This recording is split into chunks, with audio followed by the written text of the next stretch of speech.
Hello, my name is David Murphy, and I'm proud to serve as the town manager for the town of Randolph.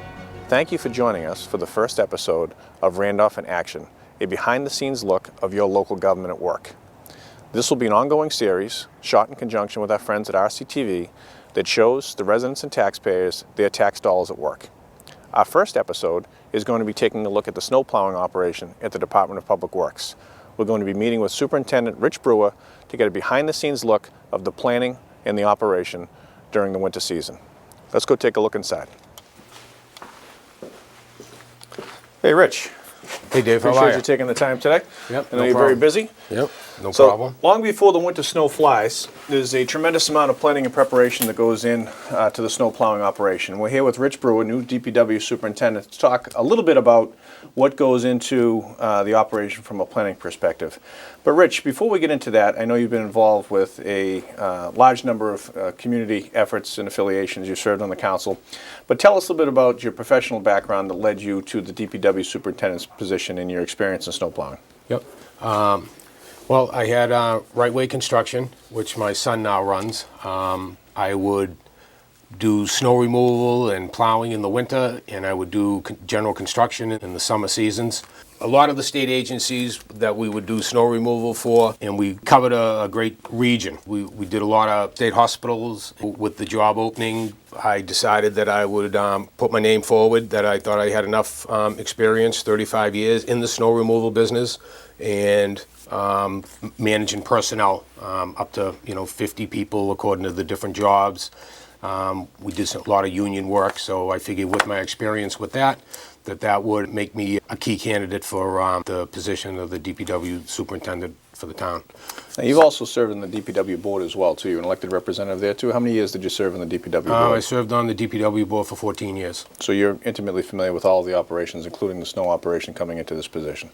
Yes, Pretty I am. uniquely qualified. Yes, I thought I was, yes. So talk to me a little bit about the planning. I know that folks start thinking about snow usually in December or January, but in your position, you have to start thinking about that much sooner. Can you talk to us a little bit about what goes into this from a planning and organizing standpoint long before the snow flies? Well, for me this year, I had to jump right in because I started November 16th, which you normally would probably get started in September. The past superintendent had things pretty much in line. I picked up and improved on a few things, I believe. We got these new laminated district maps for each area with the streets called right out on them, so that there's no confusion with the subcontractor in a certain area.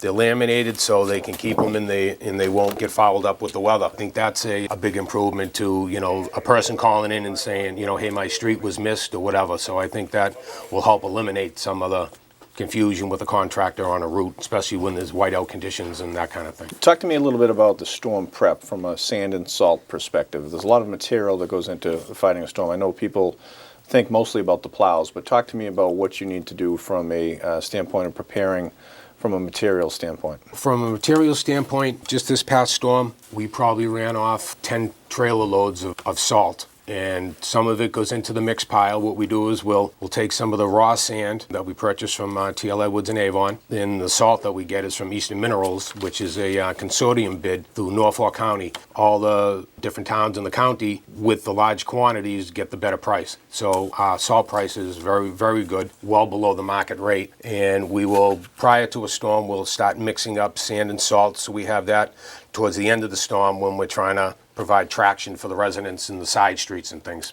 But we usually run straight salt on the main roads, and it'll be the mix on the side streets. So from a standpoint of the average person's perspective, the mix, cutting the mix, if you will, so the salt's purpose is to essentially melt ice, melt snow, and the sand is to provide traction on a wet surface. Correct. And that's why you provide a cut. Yep. Now, how much in advance do you have to prepare that mix? Do you do that per storm, or you do it at the beginning of the season? Today we have, because nothing's happening with the weather, we have a big pile already pre-mixed, but a lot of times we'll start to run through that, and then throughout the storm, the operator will start mixing up another batch, laying the sand on the ground, then putting the salt over it, then, just mixing that up, throwing that back into the pile. So that'll be ongoing. During the storm, we start to run out of the mix, we'll start mixing it as we go. The salt, we have in the salt shed, so there's never an issue with that. So talk to me about how far in advance, you mentioned the new plow routes that have been more clearly established with the contractors. What type of work do you do in the late fall, early winter? I mean, how do you select the contractors? How do you select the routes? Or what goes into that side of the planning? As far as the contractors go, they've been the contractors that are here now re-upped. It's the same contractors we had last year. A couple added pickup trucks, but other than that, it's the same contractors with the loaders and the 1-ton dumps and everything that are in the different districts, which there's 18 districts. How do you know, or how do you estimate what type of equipment you're going to need from private contractors for a town of our size? Obviously, dependent upon the storm, we have a loader and a pickup in each district, which having the loader involved, even in a 3-inch snowstorm, keeps them around when there's a 10-inch snowstorm. So in order to keep people interested in plowing for the town of Randolph, the contractors come in and they do bring a loader in a 3-inch snowstorm. Some people may say that, geez, that's overkill, but when you need them, you have them. It's kind of like an insurance policy. So talk about the preparation from the town vehicle standpoint. There are a number of vehicles that are outfitted with plows that are Randolph DPW trucks. How soon do your mechanic staff have to start prepping your trucks for the winter season? They start prepping. These trucks are really prepped year-round. They really stay on it. We have 2 great mechanics, and they really stay on it year-round so that when it does come wintertime, there isn't a lot to do with it other than maybe prep the plows. But the trucks, basically, they're kept up all year round. We throw the plows on, and it could be the drivers that are putting the plows on. It could be the mechanics helping with that, but it's basically the drivers put their own plows on. So from a standpoint of the snow season, I think a lot of people, especially with a very difficult winter last year, see snow season from December to January, February, and sometimes even into March. But from the DPW standpoint, the season starts much sooner, September, Yes. October. Now, talk to me about the back end of that. I know this past winter with the amount of snow that we had, there's also a lot of damage, a lot of sand. Talk to me about the role that DPW plays after the snow melts, kind of the tail end of the snow season. Talk to me a little bit about the role that you guys play. A lot of it is getting back out there and repairing guardrail, repairing fence posts that we can't fix during the season.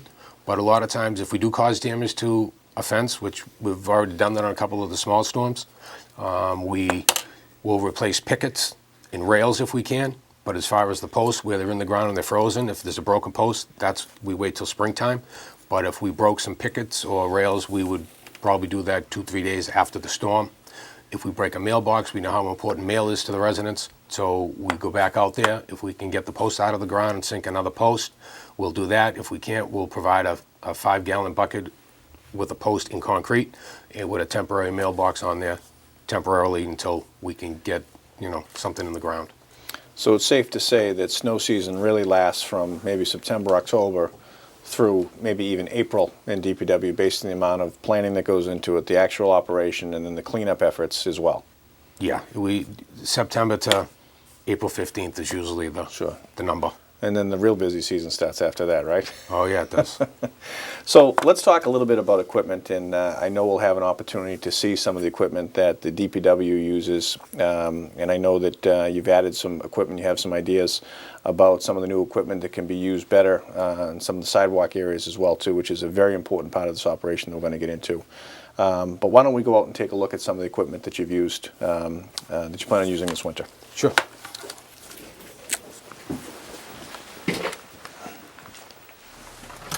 So Rich, why don't you tell me what we're taking a look at now? We talked about some of the equipment that goes into the snow fighting operation. Why don't you let us know what we're looking at here? Yep, well, this is Unit 24. It's the pre-treat truck that puts the brine out on the roads. And what happens is, we fill the tank. We have an underground tank over here. And what happens is, we run the pump, and the pump will bring it out here, and it'll spray directly down onto the roadway. That'll provide a product that won't let the ice adhere to the road surface. But again, it's the timing that's involved, because if you put it down too early, people are slip sliding around. So you want to get it out there just at the right time. It's been good, and you can also pre-treat with straight salt if you wanted to, but this works pretty well. Talk to me about how you guys determine what that right time is. You guys must depend on weather reports. So where do you get your weather reports, and how do you find out what that timing is? How do you plan that? We have Precision Weather. Rob Gilman out of Whitman. He provides the service, which has been pretty right on, except for this past storm when we were going to get 2 inches and we got 6 inches. Right. But other than that, he's been pretty good. And what he does is he breaks it down into like 4-hour increments. So he'll tell us what the temperature is going to be and how much snowfall we'll be getting within a certain time period. So it really does, the way it's broken out, it really very helpful. A good meteorologist is hard to find. Oh yeah. Oh yeah. Let's take a look at some of the other stuff. Sure. We'll go over here. We'll look at a truck being loaded with sand and salt that'll go hit the roads. So this is the mix pile that you were referencing earlier? That's the mix pile, and then that's the straight sand over there. And we'll mix it with the salt. We'll lay it out on the ground here and drive right over it, lay salt on top of it, build like, I don't want to say a lasagna, but similar. Sure. You know, you just keep putting layers down, and then you mix it up, and we stack it right here in the pile. So this is a pre-cut mix of sand and salt that's already in place. Yes, it is. You'll load up the trucks. Yep. You'll get this out before a storm, during a storm. When typically do you put the mix down? The mix would go down pretty much after the storm. After the storm. Okay. Because it gives it gives the residents traction on the side streets and all of that. But the main roads we use straight salt, and we'll start salting. As soon as the snow starts to fly, that's when we'll start putting down salt. We'll bring in 2 trucks. We'll start with 2 salt trucks, and once there's another inch of snow, we'll bring in the 4th, and then once we have 2 inches of snow on the ground, we'll call in all of the town troops, and they'll come in and we'll start scraping the mains and all that and everything. The plows are already on. They're inside in a nice warm garage, so we're in pretty good shape. Sure. How long will a pile like this typically last you? Is there a set amount that you put down per storm event, or does it vary based on the type of storm and the temperature? Or? This pile here, we'd probably use that in the next storm. In one storm? Yeah, one storm. Wow. Yeah, that's probably, 60 yards right there. Must also keep the street sweepers busy in the spring too, right? Oh, it does, in catch basin cleaning. Sure. Oh yeah. That's Al Crockett in the loader. He's going to load one of our newest hires, Joe Wynot, and they'll load him up, and then he'll go out and hit the route. We run 4 sand trucks. We have 6, but we run 4, and we have the other 2 if we need backup. But the 4 seem to take care of it, no problem. That's a 1998 loader. Still in good shape, well maintained.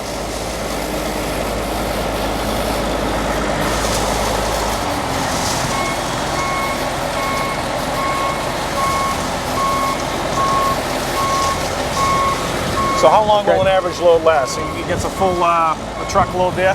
Yeah. How long will he be able to stay out with on that on average? He'll be out probably 2 hours max, and he'll be back in. When they're hitting the main roads, they're back quicker. Sure. But when they're in the side streets with all the going to a dead end, turning around, coming out, it seems to take a lot of time. Well, you raise an interesting point, because it seems like there are some unique challenges in every community. Randolph seems to have quite a few dead ends and cul-de-sacs. Talk to me about what challenges you see that providing to some of these large truck operators. Yeah, the cul-de-sacs are very difficult with the circle at the end. Some of them have islands in the middle, some of them don't. If you gouge someone's property, they're mad. You try to do the best you can, but usually in the cul-de-sacs there's some damage. It's not an ideal situation. But sometimes we'll try to send smaller trucks into a certain area. But when there's a lot of snow, people tend to just get it done. Sure. One of the key elements to the snow fighting operation in Randolph is the sidewalks. I know that our schools depend heavily on the sidewalks because of the lack of transportation. I know that residents in our community rely heavily on the sidewalks. I know our business community relies heavily on the sidewalks and the squares too. So why don't we take a look at some of the sidewalk plows that we've added to assist our residents in getting up and down the town sidewalks. Sure. So Rich, pedestrian safety is a very important part of any snowstorm, and our residents rely heavily on our sidewalks, as I had mentioned. So what you'll see folks walking in the street when the sidewalks aren't plowed. So as a result, the town has invested in quite a bit of equipment to keep our sidewalks safe. Can you tell us exactly what we're looking at in inventory here? Sure. This is a Bombardier. It's an older style. This is a V plow because it's shaped like a V, and they're fast. We also have another unit in the shop right now being retrofitted to accept the V plow because they're very fast and they can open up the sidewalks a lot quicker than the snow blowers. Snow blowers are a lot slower, but they give you a clearer path. But I've been trying to run the V plows during the storm to keep people off the street and onto the sidewalks to allow better passage for the snow plows. The snow blowers, these are a new style last year. It's called a ribbon blower, and the old style would tend to clog a lot more. These here pass the snow through a lot smoother, a lot less clogging, lot less shear pins being sheared. And if you notice the chute on this one, that's an extended chute that we purchased 2 of them this year. And what this will do is this will hopefully help us in the square to remove some of the snow ourselves and blow it into our own trucks, try to save some money on that end. They're very comfortable. You know, they can have a cup of coffee, you know, they got heat, everything. I mean, it's very, very comfortable operation here. You know, we have a radio to the base, so everyone's in communication and no one's left out there broken down on the side of the road. So you mentioned clearing the business areas. Talk to me a little bit about the work that Randolph does in some of the business areas during the snowstorms. During the snowstorm, we have in the center of town, we have a bobcat that is dedicated to the center of town, which, you know, pushes the snow from the doorways and all of that out towards the street, and the plows push it down, and the bobcat is a handy piece of equipment in the square because it can maneuver and it can turn very quickly and sharply and push everything out. And then we also have, you know, another small loader that takes care of, you know, the fire station, the library, the town hall, and that's been a very effective piece of equipment with a very experienced operator. Another group that depends heavily on the sidewalk operation in the Randolph Public Schools, and the Randolph DPW works very closely with the schools. And I know that there's a lot of pressure, if you will, after a snowstorm to open up the sidewalks. You know, that's important for a number of reasons. Obviously, keeping kids on a regular schedule. Kids probably don't want to hear it. They probably want the snow day. But I know a lot of parents depend on school if they have a day at work, etc. Sure. So could you talk to me about how you work with the schools on the sidewalk operation? Yep. This past storm, I mean, it worked out very well because we ran the V-plow during the storm. So it made it a little bit easier towards the end of the storm. There wasn't so much to do. So we probably wrapped up a lot quicker than we would have, having the sidewalks done. And then the other thing is to try to coordinate it with, you know, being the storm was, you know, Saturday into Sunday, and getting them cleared before we went home on Sunday allowed, when the sun came out, it got them to, a lot of them, to bare pavement. So you kind of play the weather, and, you know, is the sun going to be coming out? If the sun's coming out, you get them scraped early, and then you get it down to black. Sure. So you mentioned the snowblower chutes that you purchased. Now, typically what would happen is after a big storm, we'd hire equipment to actually, maybe a loader or something, to put it on the back of a truck, and we'd take up a lot more time doing that. These snowblowers are actually going to save us money and be more efficient. Is that the plan? Yes. Yeah. I thought that, you know, we have the machine. If there's a lot of snow, these things will throw it. If there's only a small amount of snow, they have a hard time pushing. They more or less push it rather than blow it. So with a heavy snow, this will work. This will work very nicely, loading our own trucks or a subcontractor's truck or whatever. So we can try to take on more than we have in the past. Sure. Why don't we take a look at some of the big equipment that we use in the streets during the snow as well? Okay. So Rich, it's an impressive array of snow fighting equipment that you have here. This must come in very handy in winters like we had last year. Could you tell us a little bit about what we're looking at here today? Yeah, well, right here, this Unit 6, this is a what you'd call a combo. Combo meaning a sander, and a snowplow operation. I can take you around the back of this, and we'll just show where the sand comes out. This is also brine. We can turn the pump on, and we can treat the salt as it comes out of the vehicle to give it like a double dose of potency to break up the ice on the road. So we have 2 of these units that can go out and pre-treat the salt as it's putting it down. These are pretty impressive units. Nice plow on this one. It's a brand new setup. Over here we have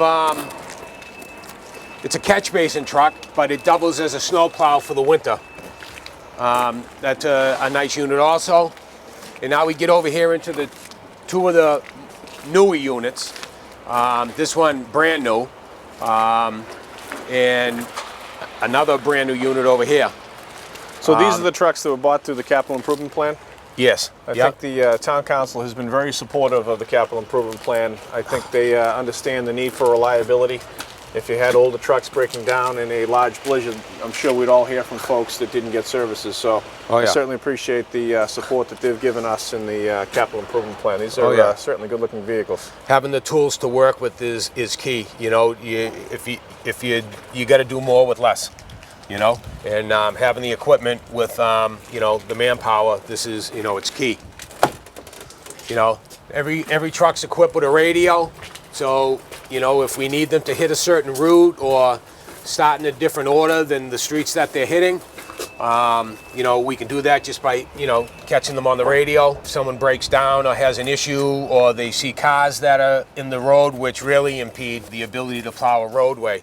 So we're going to be big on that this year, that as soon as we see vehicles in the roadway, we're going to make the phone call to the police, going to have the vehicles towed. So any of the residents out there that are parking on the street during a snow emergency, your vehicle will be towed. So please be considerate and bring them into the driveways. I imagine it's important too, especially with the newer vehicles, that a lot of times your folks will be out on the road 8 hours, 10 hours during a long duration storm. Yes. If defrost didn't work or heat didn't work, that could create an uncomfortable, if not unsafe situation as well too. Correct.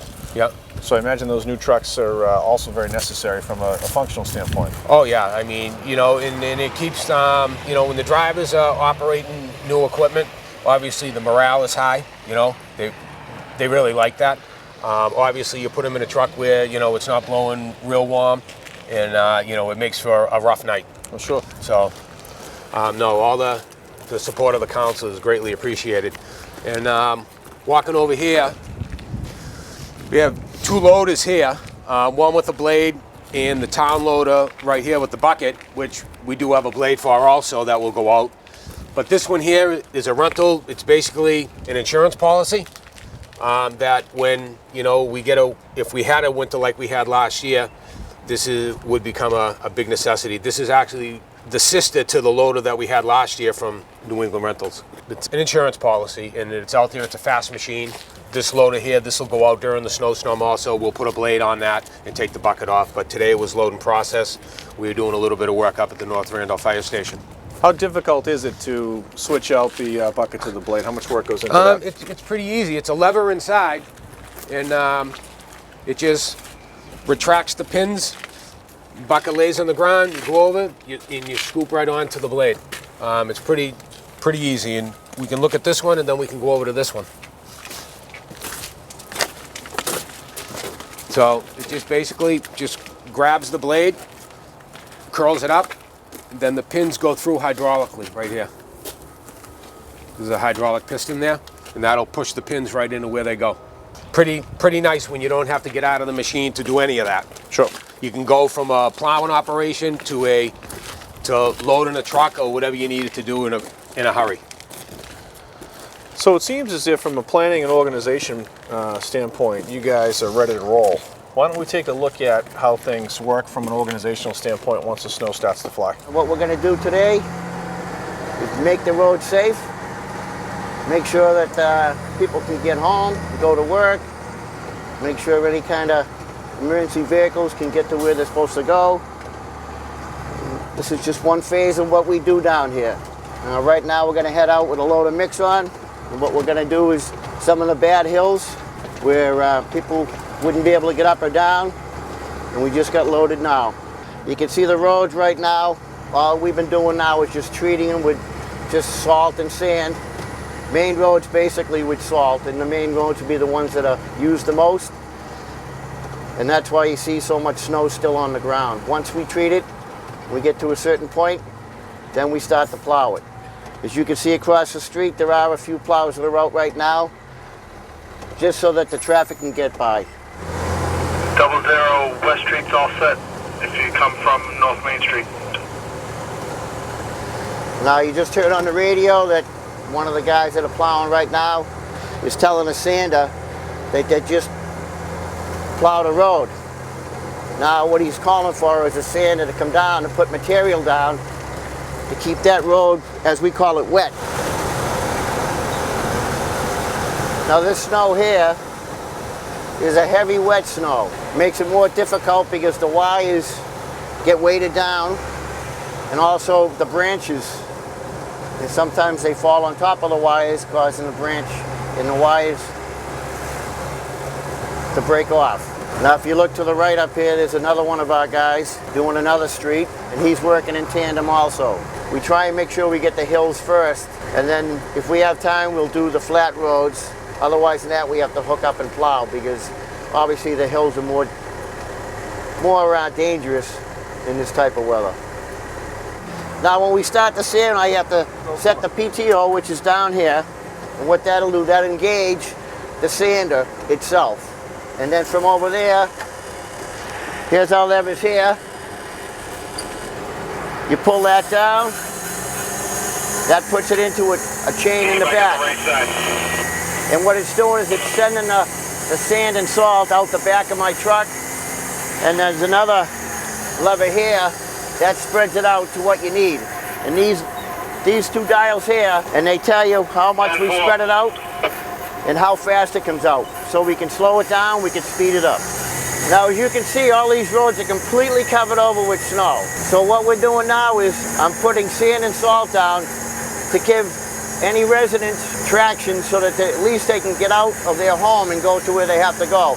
You can see how low the branches are right now because of the heavy snow. And if it gets too heavy, then the branches obviously break with the weight, and they could take a wire or a power line down or a phone line. And now if you can see up here, you see how the wires are a little lower than they should be. That's because of the snow on there. And that's why you don't want the heavy snow. It's too much weight. You like nice fluffy snow. That way it blows right off and there's no weight to it at all.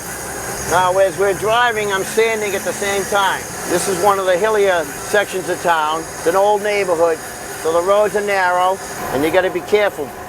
Because even when we're out here, we got to be safe too, because there's nothing down on the roads. Now as the snow accumulates, once we get to a certain number of inches, then we pull all the sanders back in, we hook up all the plows, then we go and do our neighborhoods, and then they call the contractors in, and then the contractors, they will plow the neighborhoods. The reason we need the contractors is because there's just too many roads that we cannot cover. So we need help also. Now what I'm doing here is I'm going to shut down the spinner because it's a narrow road so that we keep the product, as we call it, where the tires go.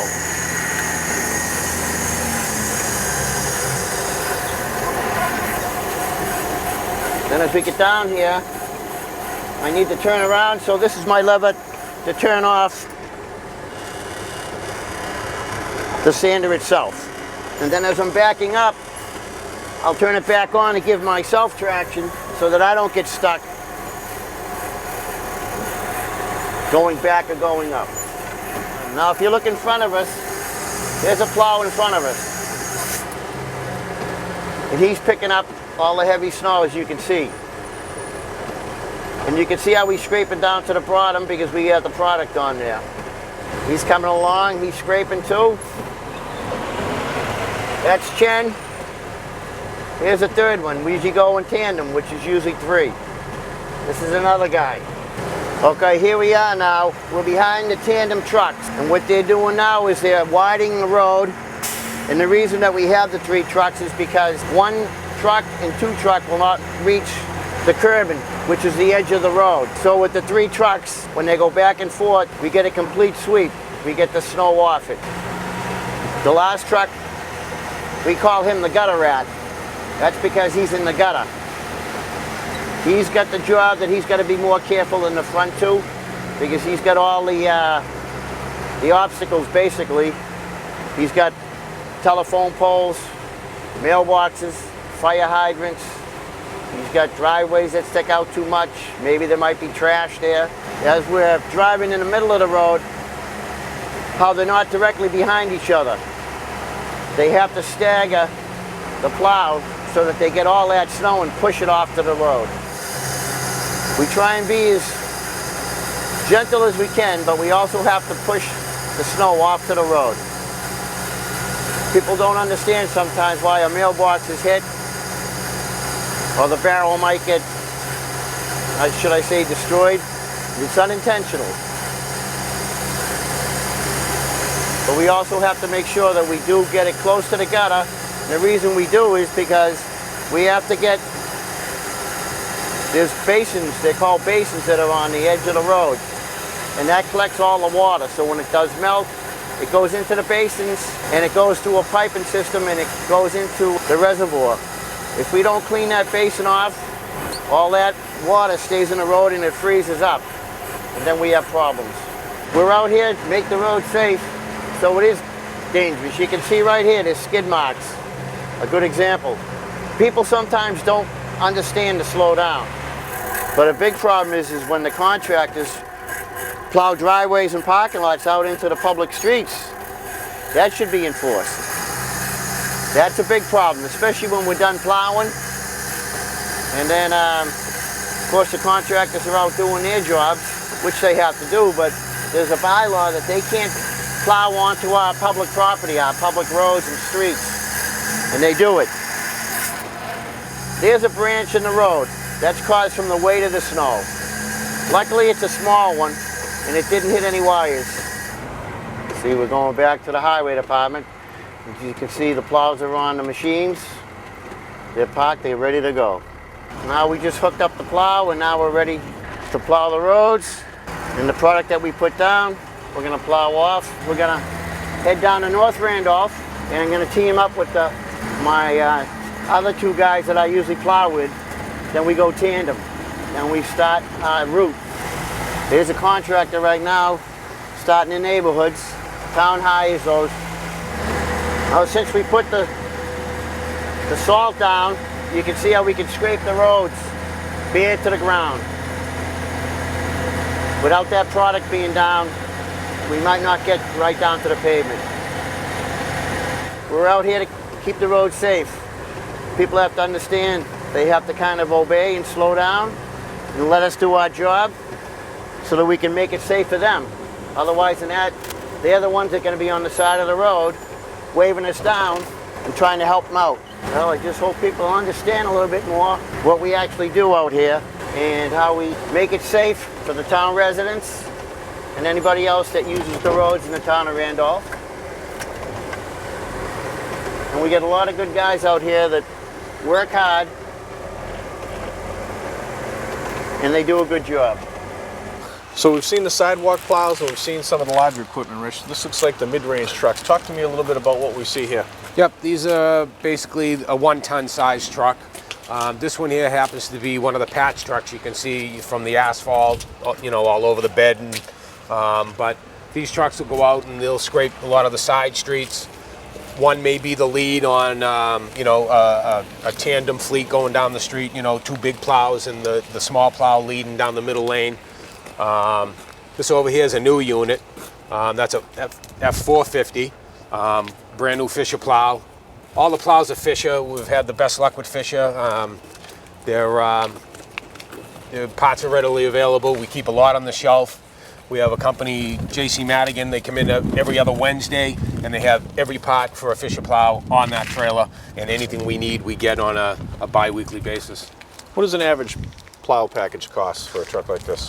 Something like this, probably $6,000. Wow. Yeah. So we're very well equipped. You can see, I mean, we still got some of the grease from the factory on some of these. And then over here we have a F550. You know, plow's been used a little bit, as you can see, but everything is well maintained. The mechanics, you know, they're right on it. You know, they keep everything greased, oiled. Before a storm, we have a inside the truck bay over there. The guys wheel around like a shopping cart. They have all the fluids, windshield washer fluid, oils, whatever in the cart. They check. They go through every single truck after a storm. That's great. Yeah. Why don't so we that see we're some ready of for the the next equipment one. in action? Sure. So Rich, you were mentioning earlier the new snowblower equipment that you had that was going to be more efficient for the downtown. Yep. Tell me what we're looking at here. Well, what we got here, Dave, is we have a snowblower with a brand new extended chute, and what I'm hoping will happen is when we get into the square and we got to remove the snow, we're going to be able to do it with, you know, our own equipment. So, you know, it's a little coordination between the guy in the snowblower and the truck driver, communication with the radios. That's why the radios are so important. Tell them to move forward, back up. You know, you're going too fast, whatever. Little communication between will work well. So when there's a lot of snow, the snowblowers work well. You know, I mean, right now we're simulating, you know, what would happen, but most of the time you're dealing with, you know, 3 feet of snow on the ground. You're not dealing with piles. Sure. But in the past, what we'd do is we'd essentially have to plow it, and then we'd have to come back, bring with a loader, a bobcat, what have you, and then load it up. Right. This is essentially hitting it once. Yep. So you're going through the square with the snowblower and the truck, clearing out one time instead of pushing it around twice. Correct. Correct. The other thing too is, you know, it's effective because I think when we're doing it in the blowers on the sidewalk and it's blowing into the truck and the truck's actually moving, I think, you know, it may not require, you know, police details and that kind of thing where it's a moving operation. So we had a winter like last winter, God forbid if we ever have one like that again. But we had to do a lot of snow clearing for crosswalks and for bus stops and not just the business districts. So in a winter like that, this could have a tremendous application really throughout the second half of the winter as we clear a lot of those areas. Yeah, correct. And I think, you know, running the snow plow, the V snow plows through the sidewalks throughout the storm will make a big difference also, because during the large storm that we had last year, the large storms, there was always a problem trying to find the entrance to the sidewalk. So with the V plows running throughout the storm, we'll show the path for the snow blower to find, you know, for the sidewalks. It's interesting because people don't talk about snowplow operation as a public safety issue, but a bad snowplow operation certainly can be. If our sidewalks aren't done, you have people walking in the streets, people driving in dangerous conditions. But this new equipment should really lend itself to a high level of public safety. Correct. It really will.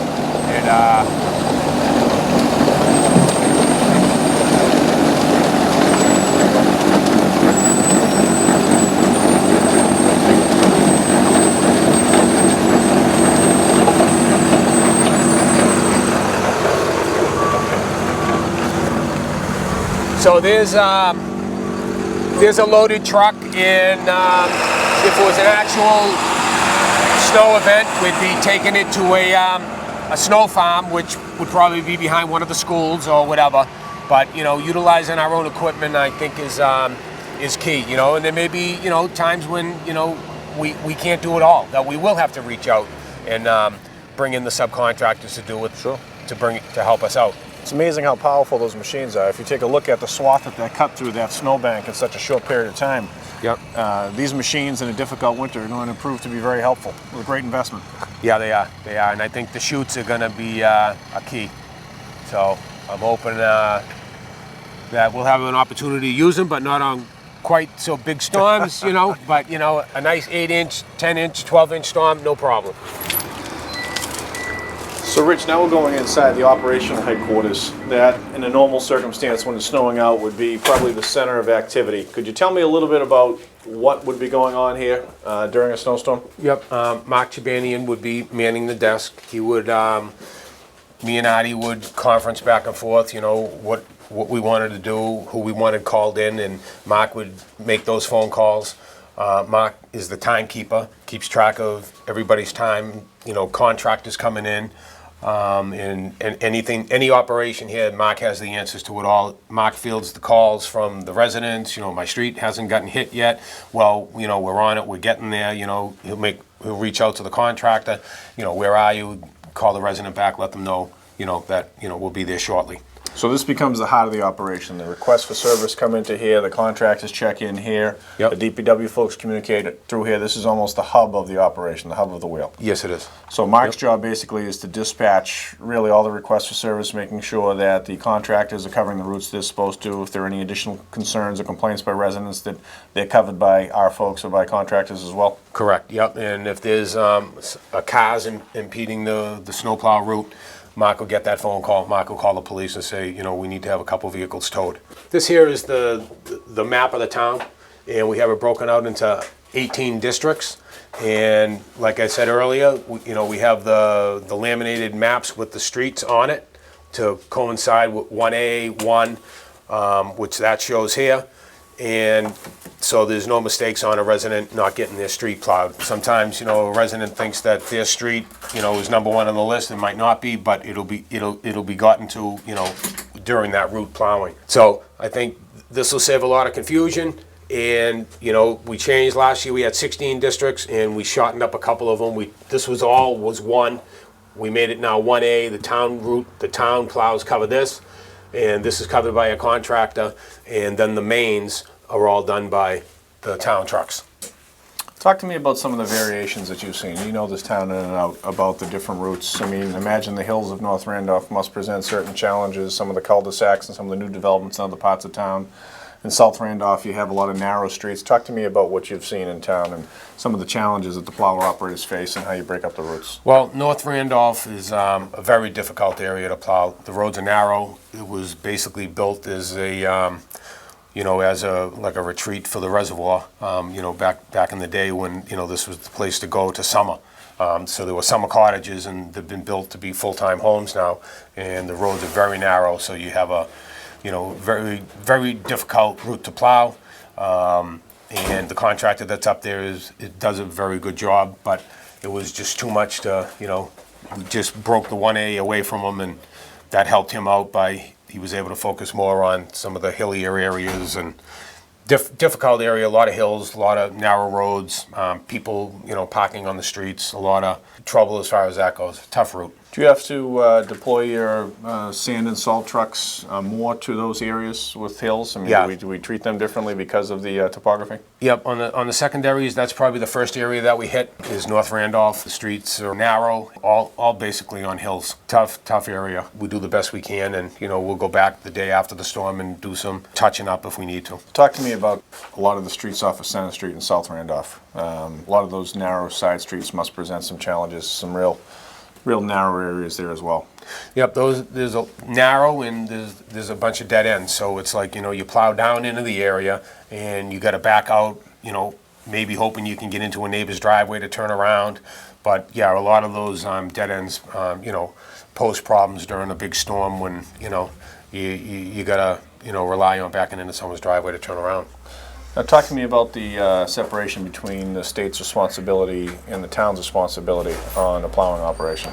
Well, we're responsible, sometimes people think, 139, we're responsible for the section from Crawford Square down past the bridge where Sudbury Farms was. So we're responsible for that, even though people think it's a state road. We're also responsible for 139 from Warren Street up to the highway. That's also our responsibility. In relation to, a lot of times we'll get calls, on South Main Street that, my mailbox is broken. Well, we try to accommodate, but that's a state road. That's handled by the state. So a lot of that, we'll try to help a neighbor, but we can't, sometimes when there's damage, it's a state road and it's the state's issue. So it's a fine line. So we certainly appreciate the time that you've taken, Rich, with us today. I know you've got a very busy schedule in prepping for the winter storms. Thank you. I appreciate you being part of the show. You've been a good sport about it. And thank you for all you do for the town. Thank you very much. Thank you for joining us for the first episode of Randolph in Action. I want to thank Randolph DPW Superintendent Rich Brewer. I want to thank Randolph DPW Foreman Artie O'Leary and all the folks at Randolph DPW who do a fantastic job in keeping our streets safe and clear throughout the snow operations. I want to thank our contractors who also help us out as well. Finally, I want to thank our friends from RCTV who made this show possible, and I hope you tune in to many more episodes of Randolph in Action. Thank you.